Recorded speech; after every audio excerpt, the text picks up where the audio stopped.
We have just shared the handout, a very detailed handout through the chat box for you to download. Yeah, I have a large dossier of Greek passages. I didn't want to read them all out in my presentation, but they're there for consultation if you want to see the breadth of the evidence I'm drawing from. So let me then introduce you. It's a pleasure to introduce Dr. Naomi Neufeld, folks, who finished her PhD at the University of Toronto and is well known to many of us here, at least because she's been doing some teaching at the University of Waterloo. She's an expert in seafaring and shipbuilding, and today she's going to talk to us on spatial imagination and mobility in Homer's Odyssey.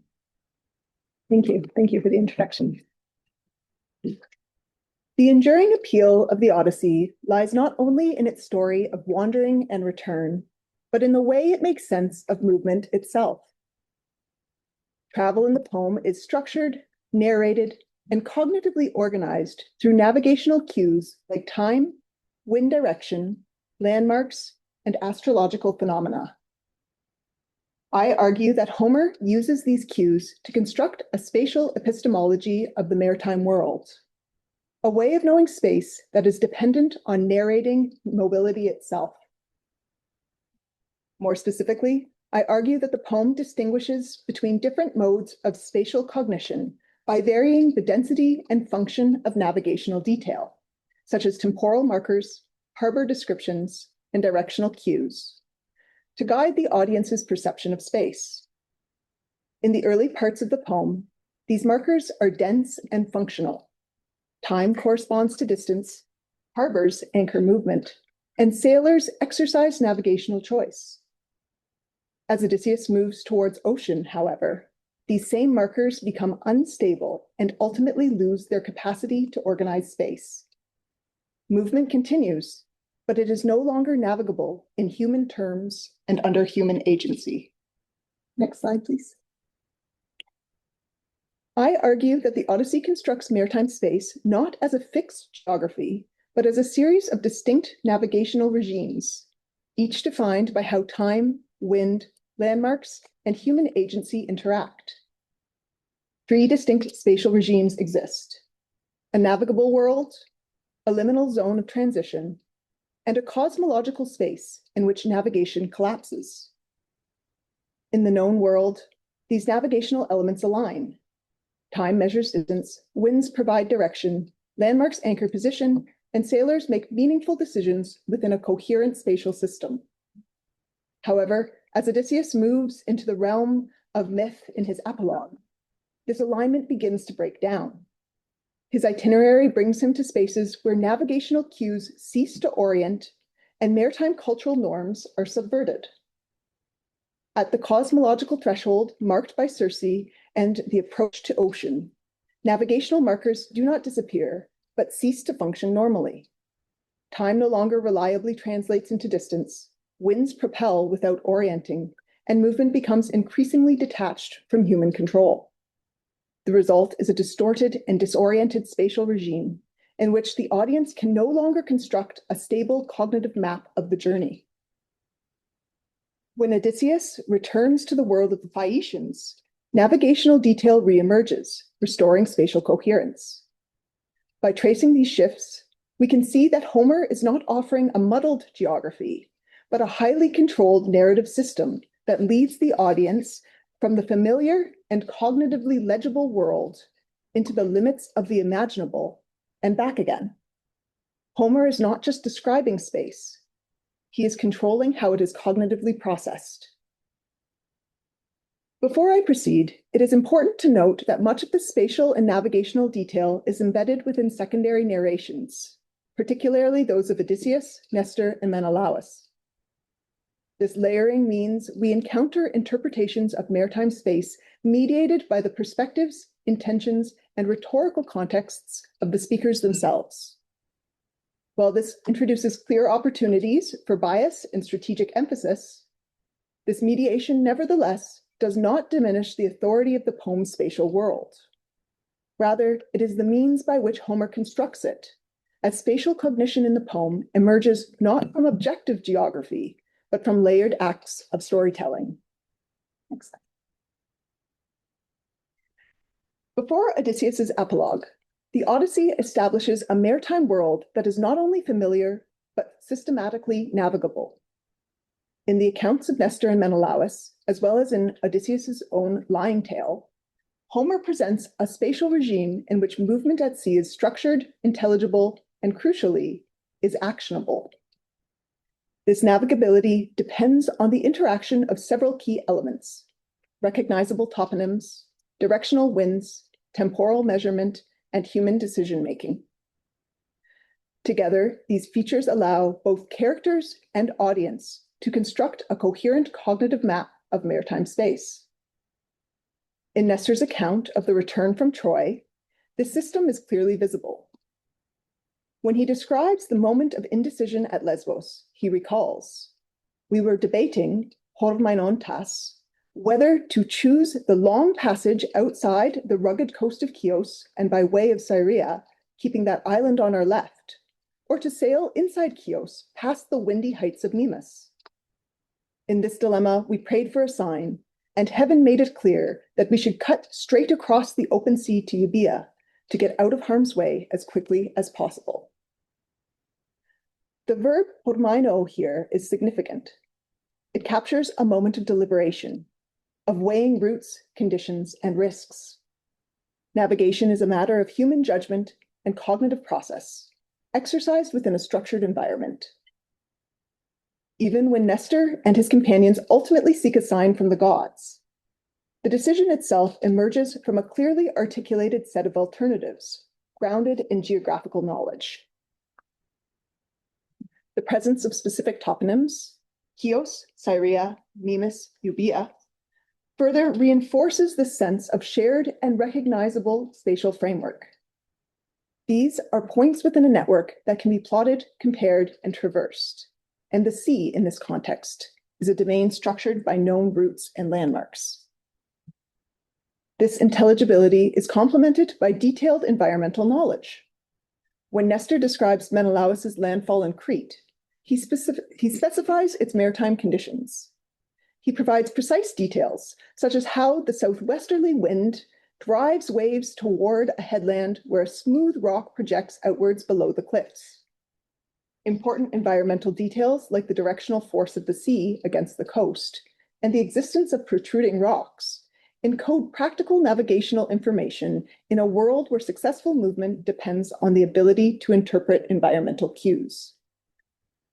Temporal markers function in a similar way. Journeys are measured in days, and these measurements correspond meaningfully to spatial progression. Time here is a unit that translates directly into distance traveled and distance remaining. The audience is able to follow movement across the sea in a way that is both narratively and cognitively coherent. Menelaus's account of the Pharos illustrates this particularly well, as he describes the island as a day's sail from the Nile for a well-found vessel with a roaring wind astern. By specifying the type of vessel required to make the journey in that time frame, and by including the directionality of the wind, the poem defines a precise spatial relationship between the island and the Nile. The realism of the place is reinforced by the statement that the island is a common waypoint for sailors, who make use of its freshwater well, locating it in a familiar maritime world. Odysseus's lying tale in Book 14 operates within the same framework. His fabricated journey is persuasive precisely because it adheres to these conventions. Named locations, Crete, Egypt, Phoenicia, Libya, directional winds, and clearly measured travel times. The plausibility of the tale depends on the coherence of its spatial logic, as maritime routes unfold in a sequence that can be mentally mapped. The primary narrator reinforces the same spatial regime in the descriptions of Telemachus's return voyage and the suitor's ambush. The naming of specific locations, Prunai, Chalcis, Phyae, Elis, Astris, combined with descriptions of harbors and straits, creates an impression of confident familiarity. Whether or not these places can be precisely identified in the real world is ultimately secondary. What matters is that they function within a consistent system of navigable space.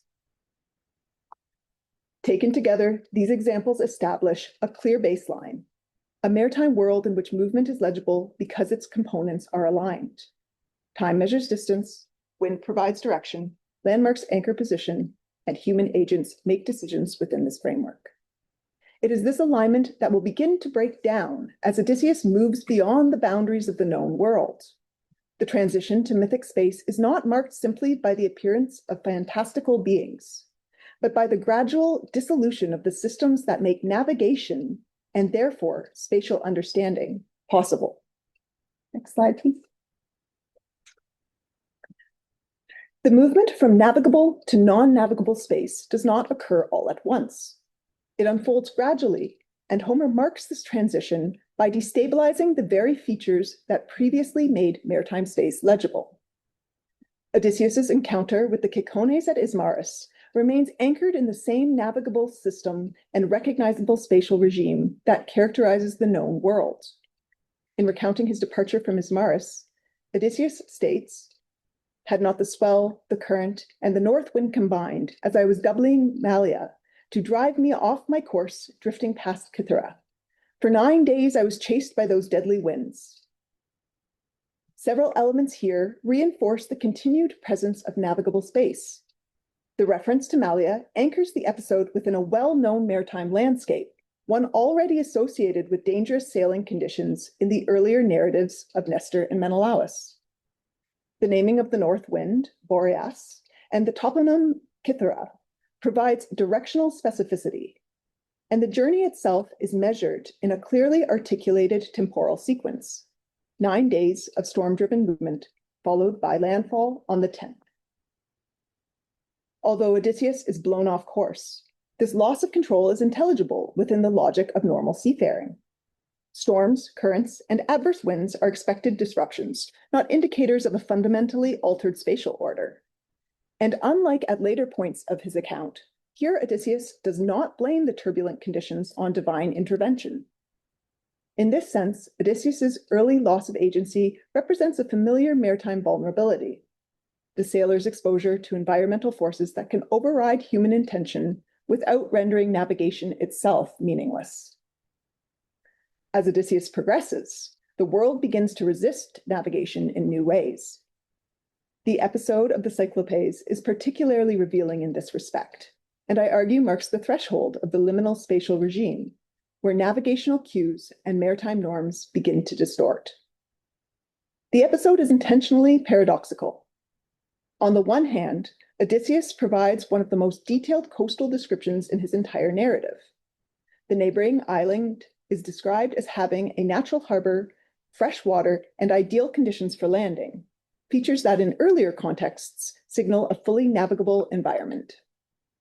On the other hand, this apparent familiarity is deceptive, as the Cyclopes themselves do not practice seafaring, build ships, or engage with the wider maritime world.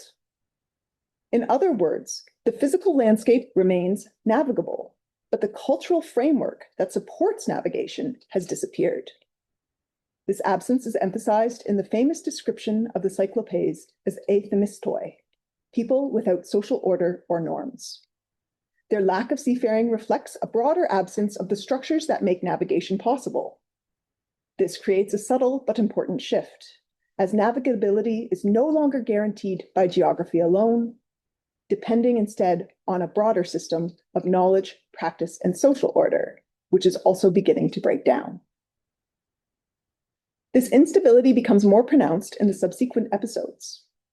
At Aeolus's island, the landscape is briefly sketched, but the journey to the island itself is compressed. Odysseus's arrival is not described, and compression of time begins to occur as he remains for a month in the palace of Aeolus.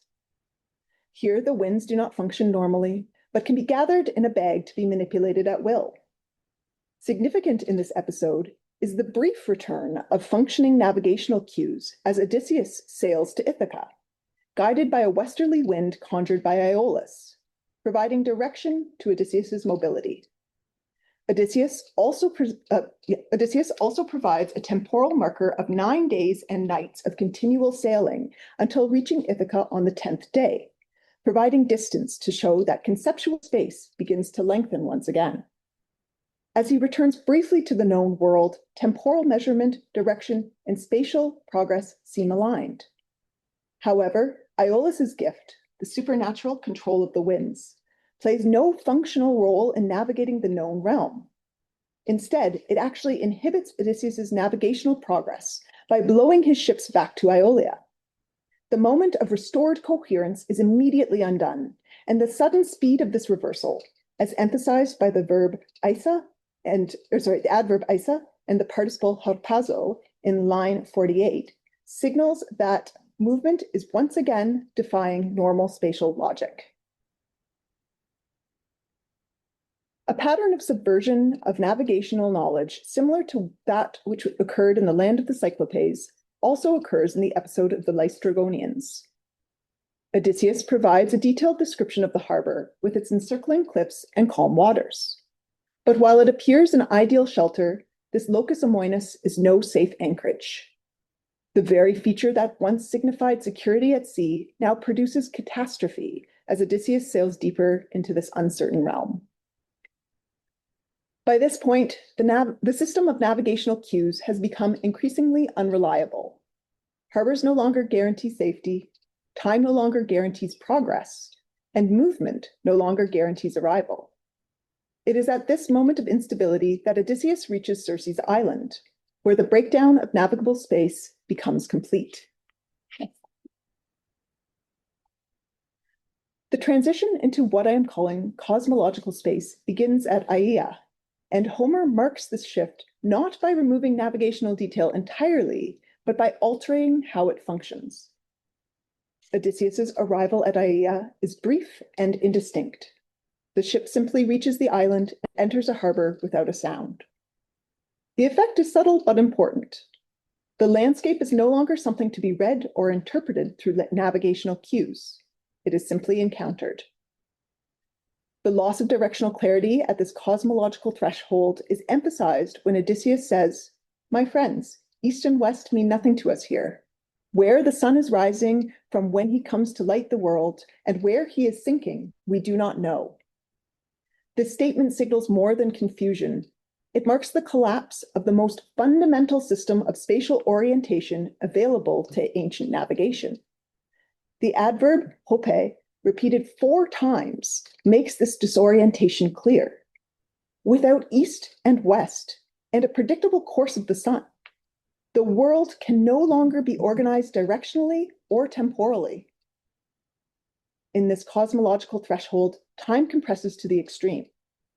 Odysseus and his men remain on Aeaea for a full year, yet the duration is narrated in only a few lines.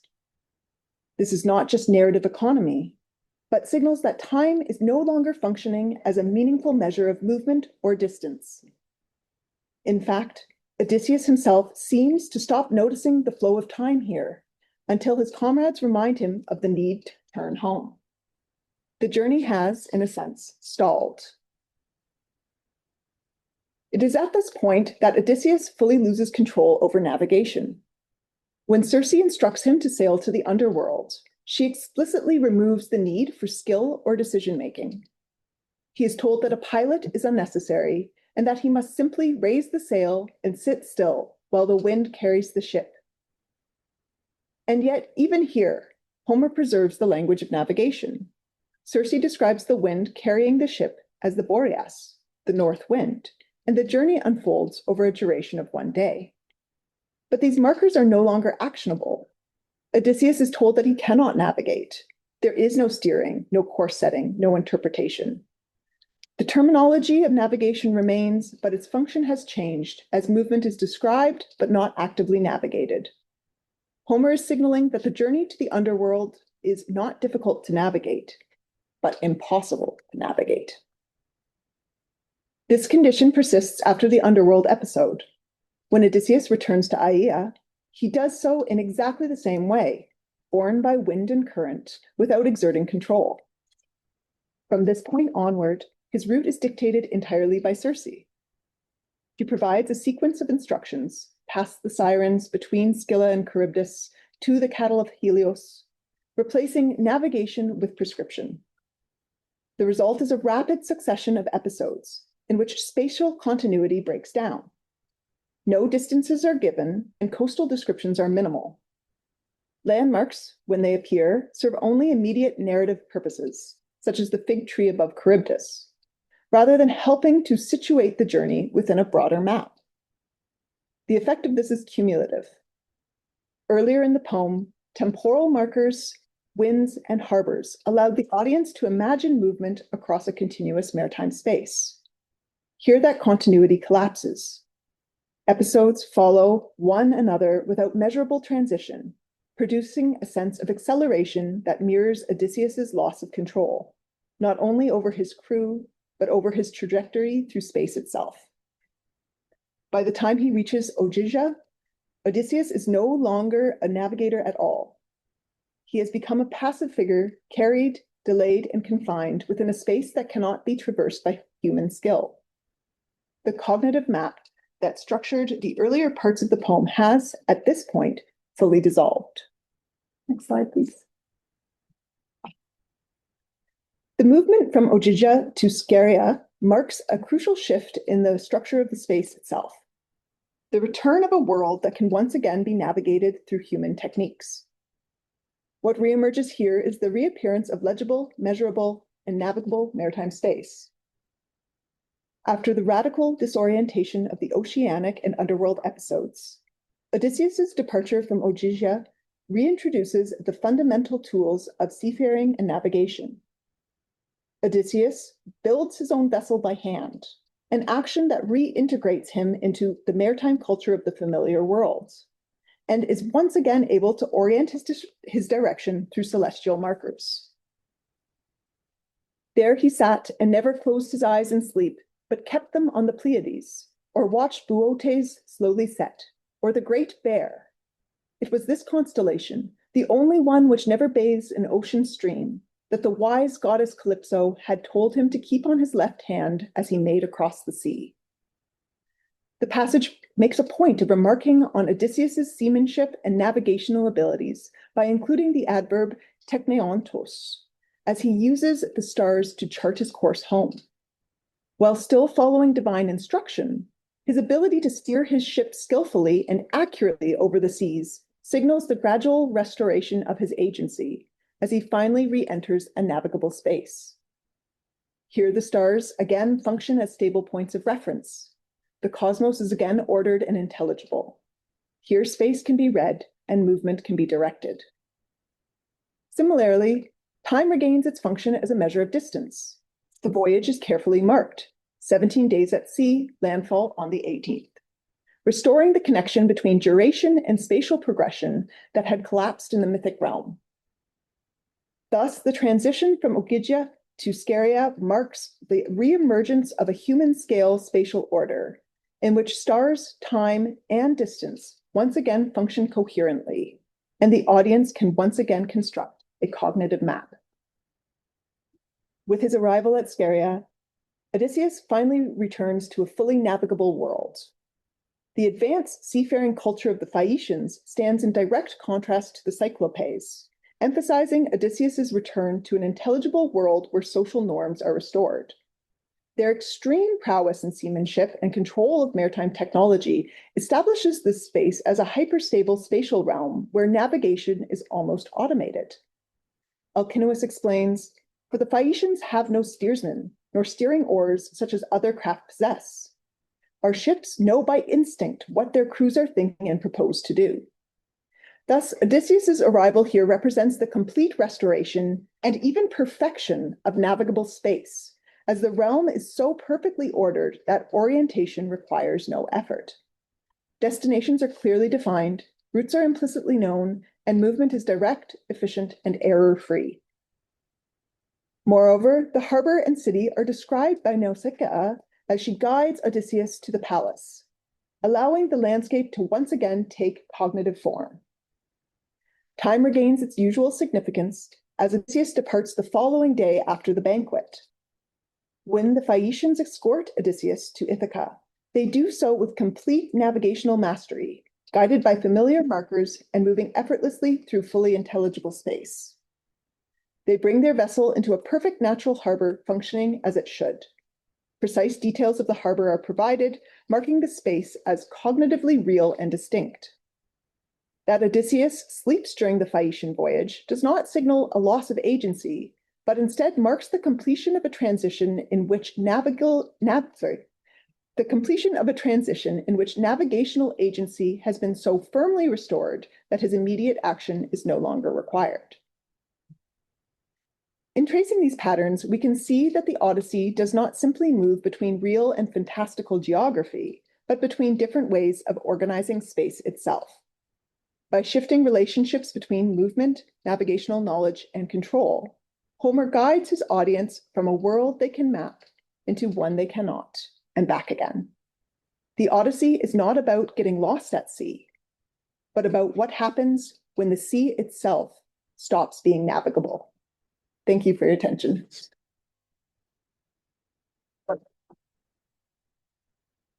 one more slide for the bibliography. Thank you for a really wonderful, wonderful talk.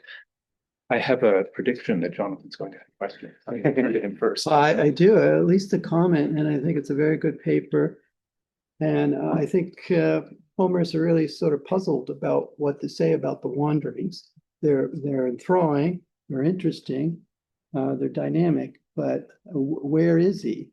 And some people say, well, somehow, without his knowing and without the poet telling us, he just went into a different dimension, like it's Star Trek or something. And I like the way, and that's sort of a macro explanation that's not very satisfying. I like the way you focused on the details of navigation, the winds, and the days, which Odysseus does catalog for the wanderings. And that's always sort of puzzled me. Why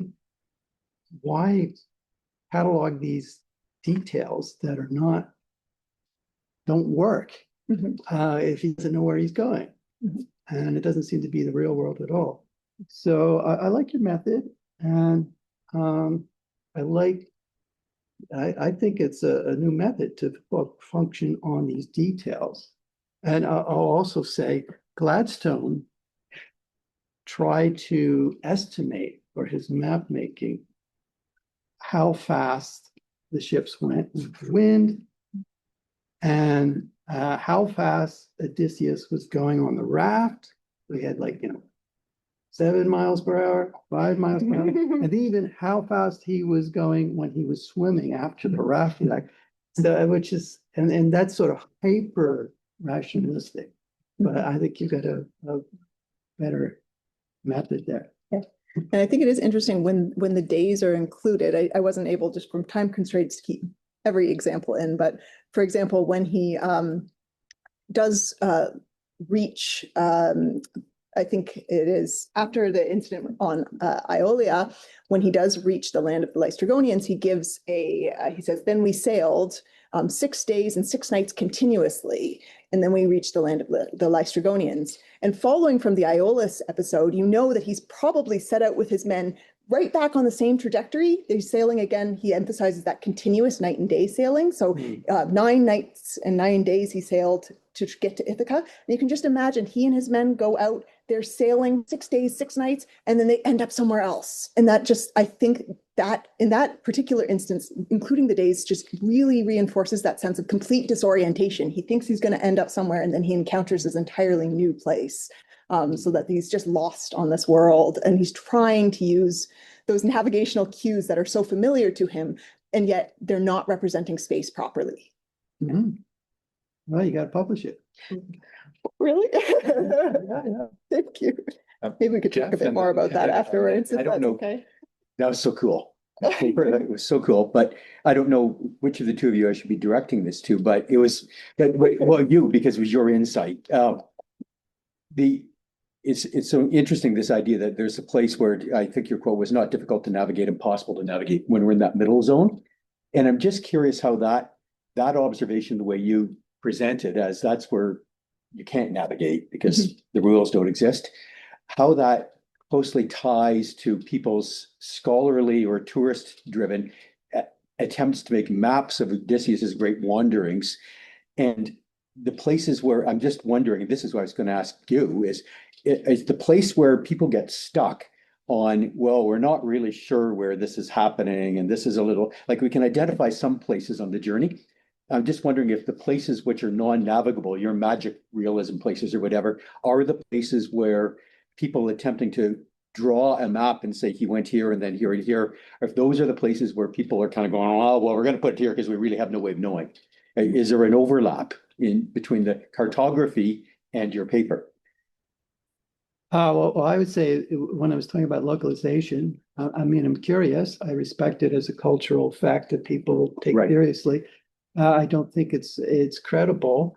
And I think the problem there is sort of natural. I think people are uncomfortable. They read the Odyssey, they like it, and they say, well, wait a minute. I'm not comfortable with saying, you know, these are lotus eaters and these are cannibal giants, and this guy is the god of the winds. Yeah. So they want to bring it back down to earth or to sea, and you know, position everything in the real world as if somehow, and we're talking about the Trojan War, right? You can have real things happen in history that become legend and myth. It's possible, but it seems a little desperate with the localization, I think. Ivana, please. Thank you so much for your paper. I have so an observation in the question. An observation is that even when Homer seems to be recounting things factually, he's sometimes very wrong. And one famous example of that is Pharos. So he says Pharos is a day's worth of sailing away from the coast. Pharos is less than a mile away from the coast. And this was seen already in antiquity as like Homer's blunder. And there was a lot of scholarly sort of wrestling with the fact. And, you know, Eratosthenes said Homer had no idea, but the others were like, no, he did, but somehow we can. So there is the sometimes factuality or the factual description can be very, very off. And my question, and you might be interested in knowing that when Apollonius does the sailing description in the Argonautica, he's very careful to say exactly the number of days. And sort of his research is at least the way Tufas is like extremely grounded in fact. But my question is, why then does the ship of the Phaeacians get turned into stone? What does that mean? Well, that's the prophecy that if they ever help someone to escort someone to with their ships, i.e. Odysseus, then they'll be punished because they're helping him evade Poseidon's, vendetta against Odysseus, right? So it is interesting that they get punished for this, and like whether, so there's a little bit more I'd like to work on there that I wasn't able to develop for this paper, especially the leap into the hyper navigable realm. The idea that for him to successfully make the transition back through the realms into the known world, he has to not just travel back through, but actually make some sort of jump to a superior seafaring navigational culture to be able to escape Poseidon's wrath.